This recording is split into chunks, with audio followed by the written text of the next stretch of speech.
ఇక ఇది మొత్తానికి ఇకరా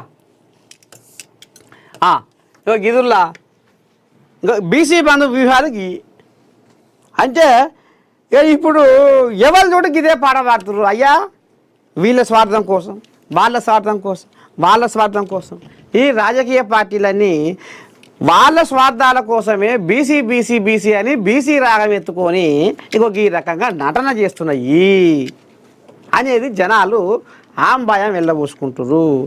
ఎవరు ఎవరి కోసం ధారణ చేస్తుర్రు, ఎవరు ఎవరి కోసం మద్దతు ఇస్తుర్రు, ఇది కథ మొత్తానికైతే అర్థమైంది కదా. బీసీ పోరాటంలో కవిత కుమారుడు అమ్మని దండం పెడితే ఇక చూసిరా కవితమ్మ కవితమ్మ అంటే కవితమ్మే. ఇక ఈడంగాడంగా దొరపరిచ్చింది పోయి తిరుపతిలో పడ్డది. అత్త ఏం చేస్తుందంటే దెబ్బ నువ్వు పత్తేరా పోవాలి ఇప్పుడు ఇంటికాడ. అత్త కూరలకు ఆర్డర్ వేస్తుంది. నువ్వు ఏం చేస్తావో ఏం కదో దెబ్బ బాసన్లు దోమాలి, బువ్వ కూర వండాలి, ఆకు నూకి గీకి నూకి సామి చల్లి ముగ్గేసి నువ్వు దెబ్బ 8 కాకముందుకే నువ్వు పోయి పత్తి చేనులో ఉండాలి, పత్తి ఏరాలి. ఆన ముసురుకు పత్తి ఖరాబ్ అవుతుంది, రేపు తుఫాను వాన మన్ను మసడ ఉందట అని అత్త ఆర్డర్ పెడుతుంది. అప్పుడు కోడలు ఏం చేస్తుంది అంటే మా సమితి కదనే ఇంత పనుకున్నావే నిన్ను ఏం చేయవలసింది అటు చేయవలసిందే, మాయ ఎక్కడనో తీసుకొచ్చి ఈ కొంపల పడేసే అని అది మనసులో అనుకొని ఏం చేస్తుంది ఇంక ఈ బాసాన్లు దెబ్బ అత్తర బుత్తర ఆరంగిడంగా తవ్వుతుంది. ఆరంగిడంగా దులపరిచ్చి ఇక నీళ్ళ బోలాలు అట్లా జాడిచ్చి తీసుకుపోయి ఇంట్లో పెడుతుంది. వాటికి మన చెయ్యి పెట్టి బాగా రుద్ది మన కడగపోతే ఎంత పేరుకుంటుంది. ఒక గది కథ అంటే దులపర పని దులపరేసే పని అంటే ఎక్కడికి రాని పని అది ఏం సగదా. ఇంత పొడుగు అంత పొడుగు కానీ పీసు పెట్టి బూర్ది పెట్టి ఇదేంతో బాసాన్ని సబ్బు పెట్టి రుద్దితీవి, దాన్ని ఈడంగా అడగ దులపరిచ్చి ఆడబెడితీవి అత్త మీద భయానికి.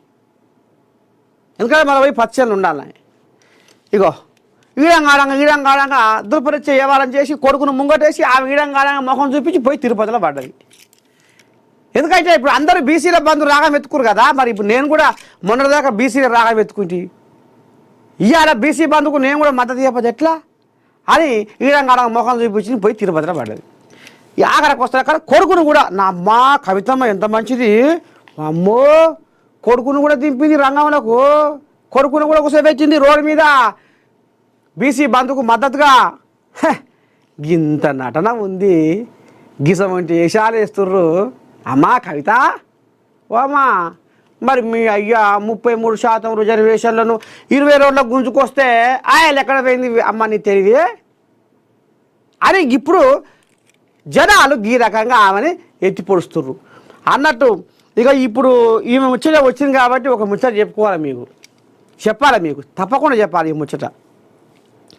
ఇక ఆమె దొరసాని రామసక్కని కార్యం చేసి తీహార్ జైల్లో 6 నెలలు ఉండొచ్చింది. తీహార్ జైల్లో దోవలు గర్వంగా ఈగలు గర్వంగా ఇక తినబుద్ధి కాక కంటి నిండా నిద్రలేక కర్నూలను కలవరించుకుంటా ఇక ఆఖరికి అయ్యకు దూరమైంది. కానీ ఏమో దూరం అయిందో మళ్ళీ రేపు మళ్ళీ కలుస్తుందో ఏమో.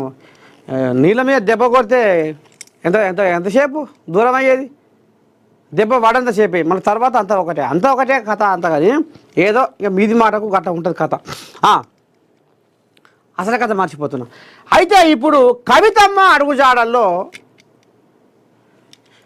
ఇటు ఏపీ, అటు మళ్తే ఒరిస్సా, ఇటు మళ్తే కర్ణాటక, అటు మళ్తే ఉత్తరప్రదేశ్ కూడా అంటే ఈ 4 రాష్ట్రాలే కాదు ఇంకా అనేక రాష్ట్రాల్లో ఇప్పుడు కవితమ్మ అడుగుజాడల్లో నడవబోతుర్రాట. అమ్మ కవిత అంత రామసక్కని పని ఏం చేస్తుంది? ఓహో అంటే నిన్న ఏదో జనం జాగృతి ఏదో జనం బాట అని ఏదో కార్యక్రమం పెట్టాగా తాత. అదా దానివల్ల ఉపయోగం ఏంది ఏం కథ? ఓహో అంటే ఇటుపోతుందా ఏంది అనుకునేరు. జనం బాట పెట్టి జనాల బాధలు గోసలు రాసుకుంటుంది కదా గాముచ్చట అనుకుంటురా? కాదు. కవిత అడుగుజాడల్లో భారతదేశంలో ఉన్న అనేక రాష్ట్రాల మంది మహిళలు ఈమె అడుగుజాడల్లో నడుస్తేందుకు సిద్ధమవుతుర్రాట. ఏపీలో ఉమ్మడి కర్నూలు జిల్లాలో ఒక మహిళ ఇది ఉంది కదా లిక్కర్ షాపులకు 150 లిక్కర్ షాపులకు దరఖాస్తు పెట్టుకుందట తల్లి.